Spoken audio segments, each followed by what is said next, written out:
नमस्कार मित्रांनो, आपण सांगली जिल्हा मध्यवर्ती बँकेमध्ये जी भरती निघलेली त्यासाठी आपण ही प्रश्नमंजुषा सिरीज चालू केली आहे. यामध्ये तुम्हाला रोज 20 प्रश्न आणि त्या माध्यमातून आपण संकल्पना पूर्ण करतो. काल आपलं पहिलं लेक्चर झालं होतं. त्या पहिल्या लेक्चरमध्ये आपण बँकिंग हा घटक कव्हर केलेला आहे. जर तुम्ही ते लेक्चर पाहिलेलं नसेल तर ते यूट्यूब चॅनलवर अवेलेबल आहे आणि आपल्या टेलिग्राम चॅनललाही त्याची लिंक आपण टाकलेली आहे. जर ते तुम्ही लेक्चर पाहिलं नसेल तर ते आधी बघून घ्या. या लेक्चरमध्ये आपण सहकाराबद्दल चे सर्व घटक पाहणार आहे. म्हणजे यामध्ये आपण प्रामुख्याने हायलाइटेड केलेलं पॉईंट म्हणजे महाराष्ट्र सहकार कायदे 1960 आणि त्यामध्ये झालेले जे 2013मध्ये चेंजेस आहे त्यावरती आपण जास्त प्रश्न घेतलेले यामधून तुमचं काय होणार आहे तर तो कायदा पूर्ण होणार आहे आणि त्यावरती येणारा एकही प्रश्न तुमचा चुकणार नाही. तर आपण चला सुरुवात करू. पहिला प्रश्न बघा, 1844मध्ये आधुनिक सहकार चळवळीच्या विकासात महत्त्वाची भूमिका बजावणारी संस्था कोणती? आता हा प्रश्न जर बघितला आपण तर हा संस्थेवर जातो, संस्था या घटकामध्ये. आणि इथं तुम्हाला सहकाराबद्दलची पहिलीच जी स्थापन झालेली संस्था किंवा संघटना आहे त्याबद्दल प्रश्न विचारला आहे. तर यामध्ये 1844ला इंग्लंडमध्ये काय झालं तर 28 विणकर कामगार एकत्र आले आणि त्यांनी जर पाहिलं आपण तर रॉसडेल इक्विटेबल पायोनियर सोसायटी ही सुरुवात केली. आणि ही सुरुवात करणारा व्यक्ती जर विचारला तर रॉबर्ट ओवन यांनी सुरू केली आणि रॉबर्ट ओवनला जागतिक सहकारी चळवळीचा जनक असं म्हटलं जातं. तर यामधून तुम्हाला ही कन्सेप्ट क्लिअर झाली असेल. आता आपण दुसऱ्या प्रश्नाकडे वळू. दुसरा प्रश्न जर बघितला तर यामध्ये महाराष्ट्र सहकारी संस्था सुधारणा अधिनियम 2013 नुसार ॲक्टिव्ह मेंबर म्हणजे काय? आता आपले ॲक्च्युअल प्रश्न चालू झाले 2013 म्हणजे आपण हे क्वेश्चन शफल केले. सगळेच क्वेश्चन यामध्ये आपण तेच घेतलेले नाही आहे कारण आपले तुमच्या पेपर होईपर्यंत लेक्चर होणार आहे, त्यामुळे तुमचे सगळेच टॉपिक कव्हर होऊन जातील. दुसरा प्रश्न बघा, महाराष्ट्र सहकारी संस्था सुधारणा अधिनियम 2013 नुसार ॲक्टिव्ह मेंबर म्हणजे काय? तर ॲक्टिव्ह मेंबर म्हणजे काय हे तुम्हाला माहिती पाहिजे. तर यामध्ये 2013चा जो कायदा आहे या दुरुस्तीमध्ये म्हणजे 2013च्या दुरुस्तीमध्ये सक्रिय सहभागावर भर देण्यात आलेला आहे. सक्रिय सहभागावर भर देण्यात आला. ॲक्टिव्ह मेंबर ही संकल्पना सदस्यांनी संस्थेच्या कामकाजामध्ये प्रत्यक्ष सहभाग घेणे, त्याने काय करणे प्रत्यक्ष सहभाग घेणे आणि उपविधीनुसार संस्थेच्या सेवांचा वापर करणे. म्हणजे इथं जर बघितलं आपण तर ऑप्शन 2 दिसतं आपल्याला. ॲक्टिव्ह मेंबर म्हणजे काय? संस्थेच्या कामकाजात त्यांनी सहभाग घेतला पाहिजे आणि संस्थेच्या ज्या सेवा आहेत त्यांचा वापर केला पाहिजे असा करणारा व्यक्ती म्हणजे काय असतो? ॲक्टिव्ह मेंबर असतो. पुढे तिसरा नंबरचा प्रश्न 3 नंबर, इंटरनॅशनल कोऑपरेटिव्ह अलायन्स ज्याला आपण ICA म्हणतो, या ICAची स्थापना कधी झाली हा प्रश्न तुम्हाला विचारला आहे. तर ICAची स्थापना 1895मध्ये झालेली आपल्याला दिसते, जिचं मुख्यालय ब्रुसेल्स इंग्लंड येथे आहे.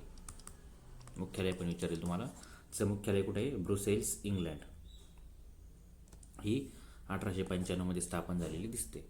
आता 4 नंबरचा प्रश्न बघा, सहकारी संस्थेतील सदस्याला, आता आपण ॲक्टिव्ह मेंबर बघितलं मगाशी, आता नॉन ॲक्टिव्ह मेंबर म्हणून वर्गीकृत जर करायचं असेल म्हणजे कोणत्या सदस्याला नॉन ॲक्टिव्ह मेंबर म्हणून समजून घ्यायचं तर त्याचं उत्तर जर बघितलं आपण या प्रश्नाचं तर सलग 5 वर्ष म्हणजे ॲक्टिव्ह मेंबर राहण्यासाठी सदस्याचा संस्थेच्या कामकाजातील सहभाग आपण बघितलं आणि संस्थेच्या सेवांचा व्यापार महत्त्वाचा आहे. व्यापार या निकषांची जर पूर्तता नाही झाली तर आपण त्याला काय म्हणतो? Non active member. आणि हा नॉन ॲक्टिव्ह मेंबर सलग 5 वर्षाच्या कालावधीत आवश्यक सहभाग जर त्याने दाखवला नाही आणि सेवांचा जर वापर केला नाही तर त्याला आपण काय म्हणतो? Non active member. आता तुम्हाला ॲक्टिव्ह मेंबर म्हणजे काय आणि नॉन ॲक्टिव्ह मेंबर म्हणजे काय या संकल्पना क्लिअर झालेल्या असतील. पुढे बघा 5वा, भारतातील सहकारी पतसंस्थांना कायदेशीर आधार देणारा कोऑपरेटिव्ह क्रेडिट सोसायटी ॲक्ट कधीचा आहे हा आपला प्रश्न आहे. हा जर बघितला आपण तर 1901ला एडवर्ड लॉ समिती नेमली होती. एडवर्ड लॉ या समितीला सांगण्यात आलं होतं की भारतामध्ये सहकार चळवळ जे आपण लागू करणार आहे त्यासाठी कोणत्या संस्थेचा अभ्यास करायला पाहिजे. तर ही होती 1901ला आणि तेव्हा व्हाईसरॉय जर विचारला आपल्याला तर लॉर्ड कर्झन हा व्हाईसरॉय होता. सहकाराबद्दल आपण एक सेपरेट लेक्चर घेतलेलं आहे, ते यूट्यूबवर अवेलेबल आहे. ते जर करायचं असेल तर तुम्ही ते करू शकता. एडवर्ड लॉ समिती मग त्यांनी 1904 साली एडवर्ड लॉ समितीचा अहवाल आला आणि त्यानुसार जर बघितलं आपण तर भारतामध्ये कोऑपरेटिव्ह क्रेडिट सोसायटी ॲक्ट यावर्षी मंजूर झालेला दिसतो. आणि 1912मध्ये हा फक्त पतसंस्थांसाठी होता मित्रांनो. हा फक्त कशासाठी? पतसंस्थांसाठी. तर 1912चा कायदा याने हे क्षेत्र अधिक व्यापक झालेलं आपल्याला दिसतं. म्हणजे सर्व सहकारी क्षेत्रांसाठीचा कायदा 1912, पण पहिला जर विचारला तर तुम्हाला 1904. आणि तेव्हा कोण गव्हर्नर जनरल किंवा व्हाईसरॉय होता असं जर प्रश्न आला तर लॉर्ड कर्झन. 6 नंबरचा प्रश्न बघा. ICAच्या म्हणजे इंटरनॅशनल कोऑपरेटिव्ह अलायन्सच्या सहकाराच्या तत्वानुसार 1 मेंबर 1 वोट हे कोणत्या तत्वाचं वैशिष्ट्य आहे? 1 मेंबर 1 वोट. तर हे आपल्याला डायरेक्ट सांगता येईल की लोकसहभाग म्हणजे लोकशाही सदस्य नियंत्रण. यामध्ये आपल्याला लोकशाही दिसते. ICAच्या डेमोक्रॅटिक मेंबर कंट्रोल, कोणतं कंट्रोल? डेमोक्रॅटिक मेंबर कंट्रोल नुसार प्राथमिक सहकारी संस्थांमध्ये प्रत्येक सदस्याला म्हणजे वन मेंबर 1 वोट अधिकार असतो आणि हा कशाचा आहे? लोकशाही नियंत्रण सदस्य. आता बघा पुढचा प्रश्न 7 नंबर. महाराष्ट्र सहकारी संस्था अधिनियमातील समितीच्या निवडून आलेल्या सदस्यांच्या कार्यकाळाशी संबंधित तरतुदीनुसार कार्यकाळ किती? असं विचारलेले आपल्याला की 7 नंबरचा प्रश्न. यामध्ये आपल्याला कार्यकाळ विचारला आहे. तर जनरली कोणत्याही संस्थेचा किंवा जर कार्यकाळ विचारला सहकाराबद्दल तर तो किती आहे? 5 वर्ष. नॉन ॲक्टिव्ह मेंबर म्हणूनही किती कार्यकाळ आहे? 5 वर्ष. म्हणजे निवडून आलेल्या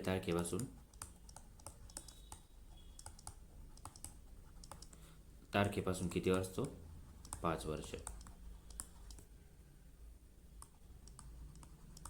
सदस्य निवडून आल्यापासून किती वर्ष? 5 वर्ष असतो. 8वं, यावरती तुम्हाला प्रश्न विचारला जाऊ शकतो मित्रांनो. हे IMP आहे. ICAचे जे 7 सहकारी तत्व आहे, या 7 सहकारी तत्वांपैकी 7वं तत्व कोणतं आहे असं आपल्याला विचारलं आहे. तर 7वं तत्व तुम्ही त्या ICAचे 7 तत्व पाठ केले असतील. नाही केले तर तुम्ही आपलं लेक्चर बघा. त्यामध्ये 3 म्हणजे रॉसडेलचे 1865, 1895 किंवा 1995 जे स्वॅनके बुक समिती होती त्यांनी मांडलेले जे 7 तत्व आहे आणि पहिल्यापासून त्या तत्वांमध्ये काय काय चेंजेस झाले आपण त्या लेक्चरमध्ये पूर्ण सांगितलेले तुम्हाला. तर ICAचं 7वं तत्व जर बघितलं आपण तर ते आहे समुदायाची काळजी. ICAचं 7वं तत्व काय? समुदायाची काळजी. पुढे बघा 9वा प्रश्न. महाराष्ट्र सहकारी संस्था अधिनियम 2013च्या दुरुस्तीने कलम 24A कशाशी संबंधित आहे? कशाशी? कोणतं कलम? 24A. 24A हे कलम जर बघितलं आपण ते सहकारी शिक्षण आणि प्रशिक्षण याच्याशी संबंधित दिसतं. तर या संबंधी जर माहिती बघायची ठरली तर 2013ची जी दुरुस्ती आहे, या 2013च्या दुरुस्तीमध्ये सहकारी शिक्षण व प्रशिक्षणाला महत्त्व देण्यात आलं आहे. हा पॉईंट काय केला त्यांनी? IMP केला. सदस्य, अधिकारी आणि कर्मचारी, कोण सदस्य, अधिकारी आणि कर्मचाऱ्यांच्या सहकारविषयक ज्ञानवृद्धीशी ही तरतूद करण्यात आली. आणि त्याचं कलम जर बघितलं आपण तर कोणतं आहे? कलम 24A हे आपल्याला दिसतं. 10वा प्रश्न बघा. 1912 जो आपण 1904चा आधी बघितला, 1912च्या कोऑपरेटिव्ह सोसायटी ॲक्टचं प्रमुख वैशिष्ट्य कोणतं होतं? 1904चं प्रमुख वैशिष्ट्य कोणतं आहे तुम्ही मला कमेंटमध्ये सांगायचं आहे. आता 10वं बघायचं आहे आपल्याला की यामध्ये काय केलं? फक्त पतसंस्थांपुरता मर्यादित कायदा हा कोणता? 1904चा. ICAची स्थापना 1895. पंचवार्षिक योजना कधी सुरू झाल्या? 1951. ओके, याचा आणि याचा काही संबंध नाही आहे. तुम्हाला फक्त बघायचं आहे की सहकारी संस्थांच्या कार्यक्षेत्राचा विस्तार 1912च्या ॲक्टने केलेला दिसतो. पुढे बघा 11 नंबर. सहकारी संस्थेच्या सदस्याचा सक्रिय सहभागाशी संबंधित खालीलपैकी कोणती बाब योग्य आहे? म्हणजे सहकारी संस्थेचा जो सदस्य आहे त्याच्या सक्रिय सहभागाशी कोणती बाब योग्य आहे? तर 11 प्रश्न जर बघितला तर अगेन किती वर्ष मित्रांनो? 5 वर्ष. सलग 5 वर्षाच्या कालावधीत किमान एका सर्वसाधारण सभेला तो काय पाहिजे? उपस्थित पाहिजे. आपण ॲक्टिव्ह मेंबरमध्येही बघितलं की ॲक्टिव्ह मेंबर म्हणजे काय? तो 5 वर्षामध्ये त्यांनी उपस्थित राहिलं पाहिजे आणि सेवेचा त्यांनी लाभ घेतला पाहिजे. तर इथंही आपण बघितलं सलग 5 वर्षाच्या कालावधीत किमान 1 वर्ष सर्वसाधारण सभा जी असती त्या सर्वसाधारण सभेला तो उपस्थित राहिलेला पाहिजे. त्याला म्हणतात सक्रिय सहभाग, सक्रिय सदस्यत्व किंवा ॲक्टिव्ह मेंबर. आता रॉसडेल पायोनियर्स ही संस्था 12 नंबरचा क्वेश्चन बघा. रॉसडेल पायोनियर्स ही संस्था कोणत्या देशात स्थापन झाली? हे प्रश्न तुम्हाला वारंवार का विचारले जातात रे? कारण हे काय आहे? IMP आहे. तर रॉसडेल पायोनियर्स ही संस्था इंग्लंडमध्ये कधी सुरू झाली? 1845. 1844-45ला ही संस्था सुरू झाली, जी कोणी सुरू केली? सहकाराचा जनक ज्याला आपण म्हणतो सर रॉबर्ट ओवन यांनी सुरू केलेली दिसते. सर रॉबर्ट ओवन त्यांनी काय केलं? ही कशी होती जर तुम्हाला विचारलं तर ही बिगर कृषी म्हणजे कृषी संबंधात नव्हती आणि ही पतसंस्था ही नव्हती. बिगर कृषी बिगर पतसंस्था असलेली ही आपल्याला दिसते, जी स्थापन झाली इंग्लंडमध्ये आणि ज्याच्यामध्ये स्थापन करणारे कोण होते? विणकर कामगार. ते किती होते? 28. 12 नंबरचा क्वेश्चन बघितला आपण आता. 13 नंबर बघा, अगेन ॲक्टिव्ह मेंबर. 2013ची जी दुरुस्ती आहे तिने ॲक्टिव्ह मेंबर ही संकल्पना समाविष्ट करण्यामागचं प्रमुख उद्देश कोणतं होतं? का बरं सांगितलं की तुम्ही ॲक्टिव्ह मेंबर? कारण सदस्यांचा संस्थेतील सक्रिय सहभाग वाढवणे. ॲक्टिव्ह मेंबर सदस्य संख्या कमी करण्यासाठी आणलं का आपण? संचालकांची संख्या वाढवणे किंवा सरकारी नियंत्रण वाढवणे. सरकारी नियंत्रण आपल्याला सहकारावर वाढवायचं नसतं. 2013च्या दुरुस्तीने जी ॲक्टिव्ह मेंबर संकल्पना आली, ही ॲक्टिव्ह मेंबर संकल्पना सदस्यांच्या संस्थेतील सहभाग वाढायचा आहे आपल्याला, त्यासाठी ॲक्टिव्ह मेंबर ही संकल्पना आलेली दिसते. आणि त्यांचं प्रशिक्षण जर बघितलं आपण तर कलम 24A अंतर्गत त्यांचं प्रशिक्षण आपल्याला दिसतं.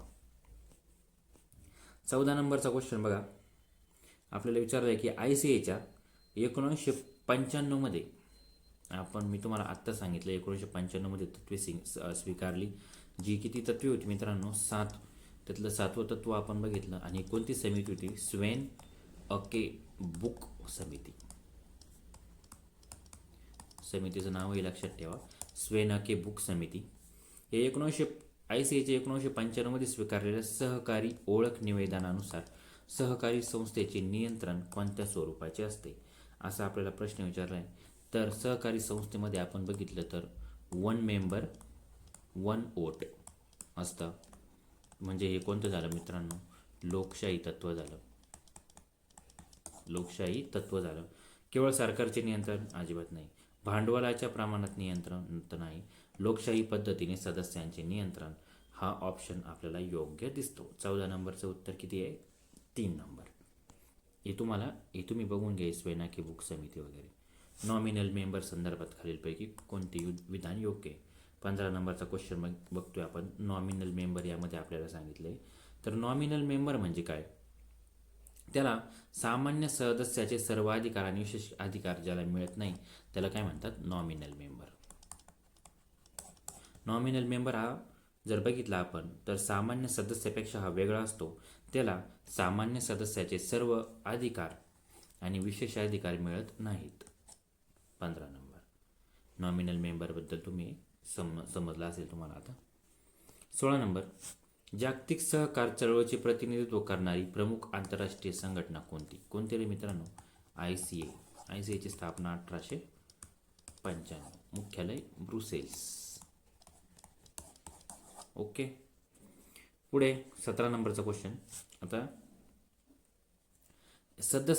एखादा सदस्य त्याला जेव्हा आपण नॉन ॲक्टिव्ह म्हणून वर्गीकृत केल्याची माहिती संबंधित सदस्याला किती कालावधीमध्ये देणं गरजेचं आहे? नॉन ॲक्टिव्ह सदस्य म्हणजे काय? ज्यांनी 5 वर्ष संस्थेच्या ना कोणत्या कार्यात सहभागी झालेला नाही, तो ना कोणत्या सेवेचा त्यांनी लाभ घेतलेला आहे, असा सदस्य म्हणजे काय? असा सदस्य म्हणजे नॉन ॲक्टिव्ह मेंबर. तर हा नॉन ॲक्टिव्ह मेंबर जेव्हा होतो तेव्हा त्याला किती दिवसाच्या आत आपण सांगितलं पाहिजे की बाबा तू नॉन ॲक्टिव्ह मेंबर झाला? तर आपण त्याला 30 दिवसाच्या आत सांगितलं पाहिजे की तू नॉन ॲक्टिव्ह मेंबर झालेला आहे. म्हणजे ही 30 दिवसाची तरतूद यामध्ये आहे नॉन ॲक्टिव्ह मेंबर जो झाला त्याला सांगण्याची.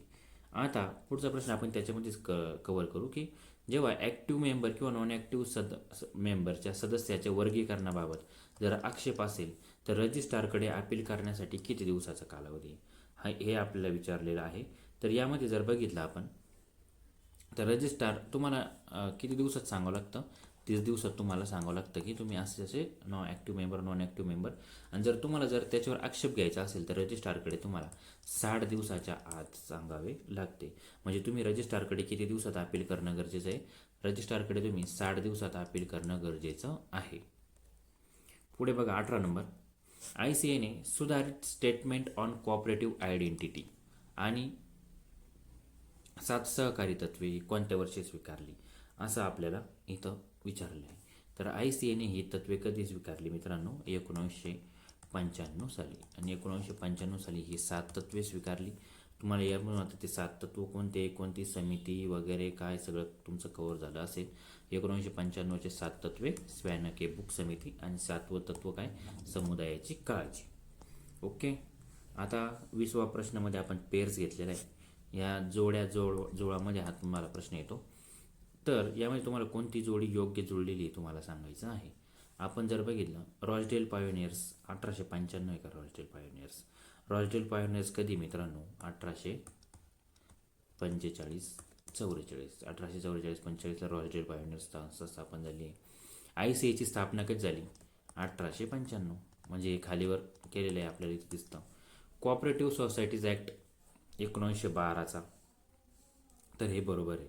आणि स्टेटमेंट ऑन कोऑपरेटिव्ह आयडेंटिटी हे इथं चुकलेलं आहे. तुम्ही जर कोऑपरेटिव्ह आयडेंटिटी स्टेटमेंट जर बघितलं तर हे कधीच आहे? 1995चं आहे. याच्यामध्ये कोणती जोडी बरोबर आहे? तर याच्यामध्ये 3 नंबरची जोडी इथं आपल्याला बरोबर दिसते. मित्रांनो, इथं आपण सहकाराबद्दल 20 प्रश्न आणि त्यांचं डिटेल एक्सप्लेनेशन कव्हर केलेलं आहे. यामध्ये तुमचे याच्यातून 3 ते 4 पॉईंट इथं कव्हर झाले असणार. आपण तुमच्या पेपरपर्यंत ही लेक्चर सिरीज कायम ठेवणार आहे. म्हणजे एक दिवस बँकिंग आणि एक दिवस सहकार, असं तुमचा 40 मार्काचा अभ्यास आपण इथं कव्हर करून घेणार आहे. तर या संबंधी आपण लेक्चर यूट्यूब चॅनलवर घेणार आहे. या संबंधात आपली टेस्ट होणार आहे उद्या.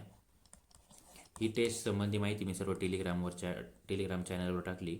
ही टेस्ट आपली पेड असणार आहे. म्हणजे तुम्हाला यामध्ये आपण ज्या 2 टेस्ट घेणार आहे त्या 2 टेस्ट 50 रुपयामध्ये मिळतील. त्यांचं डिटेल एक्सप्लेनेशन.